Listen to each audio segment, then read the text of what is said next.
way to Israel. I mean, if you think about it, there is so many stipulations or qualifications that the Lord gives for these things. And I'm thinking about the Ark of the Covenant, that it was supposed to be held by, these rods and be held by be carried by 4 priests.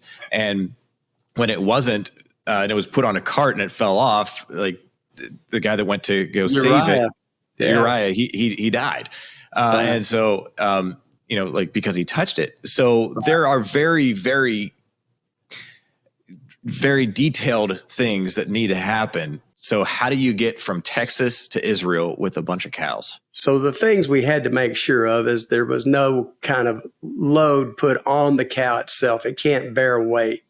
Okay, so we had to make sure of that. We had to make sure it doesn't have any blemish. A blemish is not a scratch. A scratch will heal completely, but a blemish is a scar. So like we had situations where we have to identify these cows. They must be identifiable to ship them internationally. So we started, from my side, I went back to the rabbis that were meeting at the Temple Mountain Institute and the rabbis with Boneh Israel that I work with and others. I said, look, there is a device that's the size of a grain of rice that we can inject in with a small needle by their left ear. And we do it with pets and we do it with dogs and things like that. And it can be read. It's a little microchip. And when it heals, it's like a scratch or like a shot. And we had to give them their medicine. We have to take it by the law. You have to take care of them. I said, this is no more than that. And then I said, there's a second way. There's a scientific way that they use where a cow there's a bigger tracker that can go down their throat, because a cow has 3 stomachs, and in the second stomach, it's like a web, and this thing would lodge in the second stomach, and you can actually, so there was 2 options.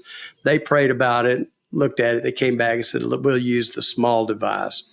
But then we had all kinds of, you can't even imagine all the issues. There's an embargo. You can't ship livestock between the United States and Israel, probably some kind of rule to make sure that livestock farmers that provide most of the animals out of Argentina or Australia to Israel are protected. I don't know why we can't sell livestock to Israel, but legally out of the United States, you cannot do it.